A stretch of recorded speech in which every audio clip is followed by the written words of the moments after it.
Hello, welcome to all. Let us look a problem on the effect of the gyroscopic couple. So the problem is as follows. It is given that the total mass of an electric motor is 10 kg, which is mounted on two brackets A and B. Now, in the electric motor, the mass of the armature, which is rotating at a speed of 725, its mass is 2.5 kg and radius of gyration 35 millimeter, and it is rotating in counterclockwise direction when it is viewed from A to B. So this diagram is given to you, and this entire table it revolves about a vertical axis with a constant speed 48 rpm in the direction as shown in figure. So it direction में it is here it is shown like it is rotating in anti-clockwise direction when it is viewed from top of the rotor. And this is the few dimensions also given. A to B, the distance between two bearings or two supports, it's 0.24 meter, and OA, let this is O, so O to A, this is 0.12 meter. So we can see this rotor is centrally mounted on this bearing. So we have to determine what is the vertical component of the forces at A and B. That means what is the reaction at the bearings. So for that, suppose in the static condition, suppose this rotor is static condition में problem को कैसे solve करेंगे. So whatever the weight of the disc, that will act downside. Weight of this disc, ये जो disc है in the static condition, so weight of the disc, it will act downside towards the earth or towards the gravity, और इसके against में it is balanced by these two bearings. So उसका जो weight होगा that will, because it is centrally mounted, so it is equally distributed on these two bearings A and B. So one reaction will be because of the weight of the rotor, and another force, another reaction will be generated because of the gyroscopic effect. So gyroscopic effects, let us first analyze the data what is given to you. So we can find, let us first, what is the angular speed of the disc. So angular speed of disc, angular speed of rotor, angular speed of rotor, so that is omega, that will be 2 pi n and divided by 60. So you place the values, so 2 pi and n, this n it is 1725 and divided by 60. So you get the angular velocity of this disc as a 180.6 radian per second. Now this table means this axis and this rotor vertically someone sees from the top, so it is rotating in counterclockwise direction with a speed of 48 rpm. So we can find the angular speed of precision, angular speed of precision. So for that we use symbol omega p, again it will be 2 pi n over 60. You place these values, so 2 pi into n. So angular speed in this case it is 48 and divided by 60, so you get approximately 5.03 radian per second. So this is omega, this is omega p. Now the gyroscopic couple का equation क्या है, C it is equal to I into omega p. I, it is the mass moment inertia of the rotating element. So यहाँ पे rotate कौन कर रहा है, so for that we have to look, दो masses दिए हुए, this is 10 kg, it is the total mass of the electric motor. उस टोटल मास में से रोटेट कितना हो रहा है? सो रोटेट तो केवल आर्मेचर ही हो रहा है. It is only 2.5 kg. So I can find out the mass moment of inertia, mass moment of inertia of armature, because rotate तो केवल आर्मेचर ही हो रहा है, बाकी केसिंग तो only it is moving on this circular path. So that will be I M K square. So mass it is given 2.5 kg and the radius of gyration it is 35 millimeter, convert into meter, so 0.35 and it's a square. So when place these values you get approximately 3.06 into 10 power minus 3 kg metre square. ठीक है, हमने ये 10 kg क्यों नहीं लिया? क्योंकि 10 kg तो total mass है. इलेक्ट्रिक मोटर का टोटल मास. जब उस फैन ले लो तो फैन में क्या होगा? फैन में ये उसका केसिंग होगा, केसिंग के अंदर ब्लेड्स होंगे. तो जो पूरा स्टैंडिंग टेबल फैन का एग्जांपल ले लो, टेबल फैन का, ये टेबल, तो इसमें से रोटेट कौन हो रहा है? रोटेट केवल ये ब्लेड्स होते हैं. बाकी ये तो क्या है, ये केवल सर्कल में घूमते हैं. अगर आपने स्विंग ऑन कर दिया है, स्विंग ऑन कर दिया पीछे से, तो ये स्विंग, ये इस तरह से स्विंग होगा फैन. सो सिस्टम तो जो है वो सर्कुलर पाथ पे मूव करेगा, बट दिस ब्लेड ये रोटेट भी हो रहा है as well as moving on the circular path. So gyroscopic effect will be produce on this rotating blades. So that is why we have taken the mass of the rotating blades only. So this is omega p. Now I can calculate what will be the C. So the gyroscopic couple C, that will be I into omega p. You substitute the values, so you get I, it is 3.06 10 power minus 3, omega it is 180.6 into 5.03. So if you do calculation, it comes out approximately it comes out 2.78 Newton meter. So this is your gyroscopic couple. But इस question में हमको find करना है the reaction on these two bearings A and B. So for reaction, let us take, suppose this is the rotor which is centrally mounted, and this is the axis or axle, and here we have a bearings. These are the bearings. So let us first take static condition. The weight of this rotor, it will act how much? It will be mg, and it will act downside. We can calculate mg कितना आएगा? So mass of this system is, यहाँ पे we have to take total mass, rotor, armature plus casing. So total mass is 10 kg. So 10 into 9.81. So it will be 98.1 Newton. So this much of the weight is acting towards the gravity, that is the downside. नीचे की side में ये act कर रहा है. It is balanced by the reaction on these bearings. So this is the reaction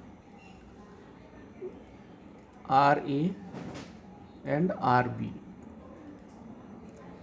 This reaction is produced because of the weight of this rotor. So I can calculate, this is centrally placed, so I can calculate RA and RB both will be equal, and that will be mg over 2.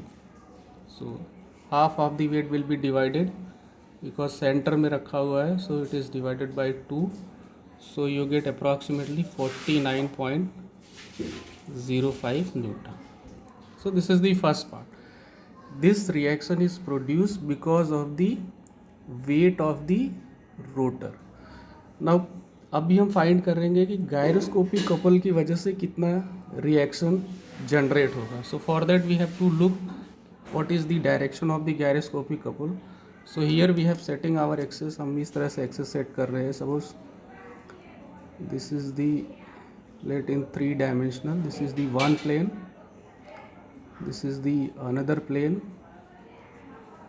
Because the axis direction it is important, direction समझ में आ गया तो सब समझ में आ जाएगा. So this is the normal cube जो यहाँ पे ड्रॉ किया हुआ है. और सपोज ये एक्सेस है, we take this is as a X, ये vertical axis we take as a Y, और ये जो एक्सेस है we take as a Z. This is your Z axis. Now coming to the problem, observer कहाँ पे है? सो observer is looking from A to B, so this is the direction of U V, this is the direction of B V. यहाँ से देख रहा है, सो इस डायरेक्शन से जब देखता है, so this rotor is rotating in counter clockwise direction. So counter clockwise direction इधर से देख रहे हैं, सपोज ये रोटर है, इधर से देख रहे हैं, अगर कोई इधर देखेगा तो ये डायरेक्शन क्या होगा? क्लॉकवाइज होगा. और काउंटर क्लॉकवाइज ये हुआ, ये डायरेक्शन. इधर से कोई देखेगा पेन की साइड से तो ये डायरेक्शन क्या हुआ? This will be your anti clockwise direction. So spin vector will be along negative x axis. ये डायरेक्शन एक्स की पॉजिटिव है, सो वेक्टर इस साइड है, so that is along minus x axis. So let this point is O, we plotted this point is O, so spin vector इधर है. This is the direction of spin axis or spin vector, and it is on negative axis, so we use x dash. First part, इधर से देखा, इधर से देख रहे हैं इसको, ये रोटर किधर रोटेट हो रहा है? Anti clockwise. सो अगर कोई इधर से देखेगा तो ये डायरेक्शन क्या हुआ? क्लॉकवाइज हुआ. ये हुआ anti clockwise. So anti clockwise, so this will be the direction of spin vector. Now the precession axis, precession के लिए क्या करेंगे? ये पूरा रोटर एंटी क्लॉकवाइज रोटेट हो रहा है when someone looks from the vertical. ये इस तरह से देखो इसको, ये अगर कोई ऊपर से देखेगा तो ये पूरा सिस्टम ऐसे रोटेट हो रहा है. सो वेक्टर किधर आया? मैंने थंब को इस तरह से कर्ल किया, सो प्रिसीजन एक्सिस किधर आया? ऊपर की साइड आया, वर्टिकली अपवर्ड. सो यहाँ में vertically upward, that is in positive y axis. ये वाई यहाँ पे वर्टिकल डायरेक्शन में, remember this is the vertical direction में हमने वाई लिया हुआ है. दिस इज हॉरिजॉन्टल प्लेन में कौन है? एक्स और जेड है नीचे. इस प्लेन पेपर में कौन है? तो पेपर में एक्स और जेड है. इस पेपर के परपेंडिकुलर कौन है? तो वाई है. सो ये पूरा सिस्टम किधर रोटेट हो रहा है? ये डायरेक्शन यहाँ पे देखो, पूरा सिस्टम काउंटर क्लॉकवाइज में रोटेट हो रहा है. व्हेन कोई ऊपर से देख रहा है, तो ये पूरा काउंटर क्लॉकवाइज में रोटेट हो रहा है. So spin vector will be, precession will be on Y axis. तो ये वाई एक्सिस क्या हो गया मेरा? ये वाई एक्सिस मेरा हो गया precession, positive y. This is your precession axis. Clear है? एक्स पे मेरा क्या आ गया? स्पिन वेक्टर आ गया. वाई पे मेरा क्या है? Vertically upward plane. इस प्लेन के वाई ऐसे देखो, ऐसे होगा वाई, लेकिन यहाँ पेपर पे मैंने इसको ऐसे शो किया. सो वाई इट इज़, ये किसके लिए है? प्रिसीजन एक्सिस के. नाउ अभी क्लियर हो गया कि गायरोस्कोपिक कपल किधर आएगा? That will come on the z axis. Precession axis y पे आ गया, स्पिन वेक्टर एक्स पे आ गया. सो जो तीसरी एक्सिस है, remaining axis, that is Z, उस पे मेरा गायरोस्कोपिक कपल आएगा. सो उसके लिए क्या करना है? सिंपल वही, रोटेट दी स्पिन वेक्टर. इस स्पिन वेक्टर को in the direction of precision by 90 degree, और उसको फिर रिवर्स कर देना है. सो अभी देखते हैं स्पिन वेक्टर किधर आया. ये रहा स्पिन वेक्टर, ये और ये ऐसे ऊपर से देखने पे ऐसे रोटेट होगा. तो अगर मैं स्पिन वेक्टर को काउंटर क्लॉकवाइज डायरेक्शन में 90 डिग्री घुमाऊंगा तो ऐसे मिलेगा. ये आ गया. अब ये डायरेक्शन कौन सी है? This is positive Z.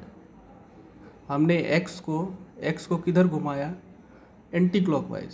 Sorry, ये रहा बराबर है. ये एक्स इस साइड रहा, नेगेटिव एक्स की साइड रहा, हमने इसको इसकी डायरेक्शन में 90 डिग्री घुमाया, सो हम किधर पहुंच गए, पॉजिटिव z की साइड में, और उसका रिवर्स कर दे so that becomes negative z axis. That means इस पर्टिकुलर डायरेक्शन में z डैश, इस पे क्या होगा, मेरा गायरोस्कोपिक कपल होगा,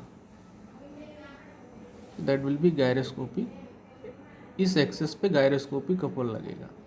किस एक्सेस पे आया, निगेटिव z एक्सेस पे। हमने स्पिन वेक्टर को, ये स्पिन वेक्टर था, इस डायरेक्शन में 90 डिग्री घुमाया तो ये पॉजिटिव z आ गया, इसको निगेटिव किया तो निगेटिव z हो गया, ये इस तरह से हो गया। तो अभी इस डायरेक्शन में ये वेक्टर है, तो इसका सेंस कैसा होगा, तो इसका सेंस ऐसे होगा, ये देखिए ऐसा होगा, ऐसे ऐसे, ये सेंस इस तरह से होगा।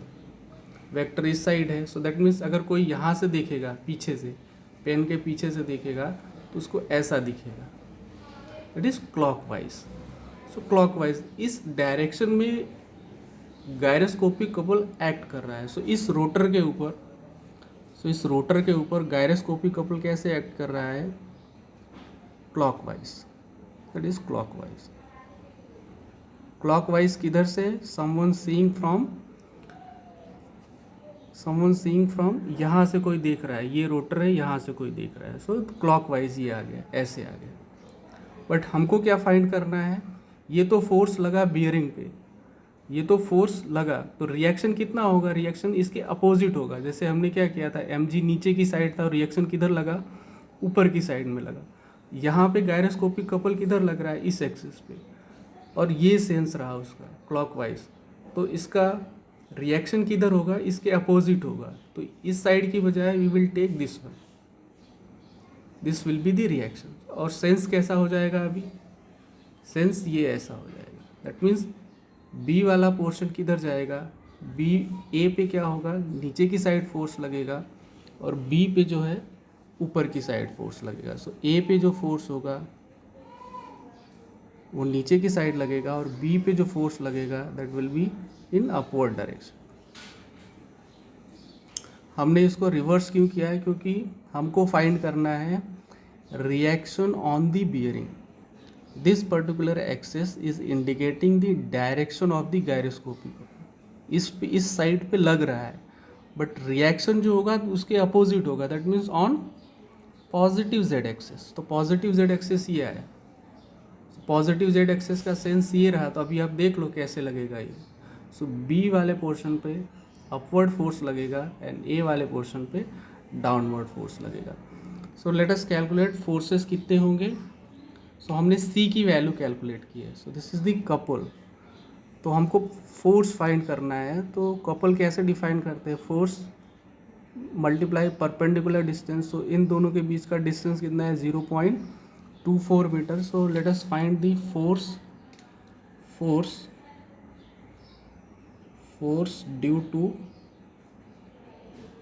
Gyroscopic couple. सो वो कितना होगा, C divided by L। C को इन दोनों के बीच के डिस्टेंस से डिवाइड करेंगे। So how much it is, C की वैल्यू क्या निकल के आई है, so we got the value C 2.78 and the distance between rotor is 0.24। सो 0.24, so when you do, it comes out approximately it comes out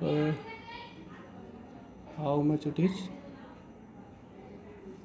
do calculation,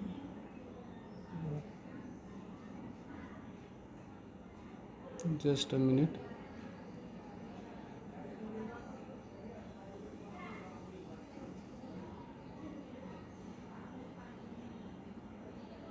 just a second. So you do, it comes out 11.6 Newton. 11.6 Newton. Alright, 2.78 divided by 2.4, so it comes you 11.6 Newton. So this is the force. This green line, its magnitude is 11.6 Newton. This is 11.6 Newton, and this is also 11.6 Newton, because couple में forces will be equal and opposite. So net reaction कितना आ गया अभी आप देखो. So net reaction on A. So A पे कितना आया, RA vertically upward है and this is negative, so this will be RA minus 11.6, and reaction due to weight we have already calculated 49.05 minus 11.6, so this will comes out approximately 37.45 Newton. And similarly reaction on B, so that will be net reaction on B, that will be RB and plus, because these two forces in the same direction, so 11.6, and RB it is 49.05 and plus 11.6, so it will comes out approximately 60.65 Newton.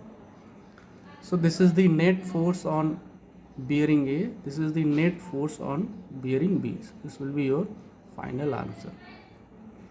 ठीक है, एक बार direction फिर से देख लेते हैं कि क्या होगा. सो फॉर डायरेक्शन क्या करना है. So first you plot your spin vector. So spin vector की डायरेक्शन ये रही, ये रहा स्पिन वेक्टर. अब ये ऊपर से देखने पे ये पूरा सिस्टम किधर रोटेट हो रहा है, एंटी क्लॉकवाइज. तो मैंने इसको एंटी क्लॉकवाइज 90 डिग्री रोटेट कर दिया.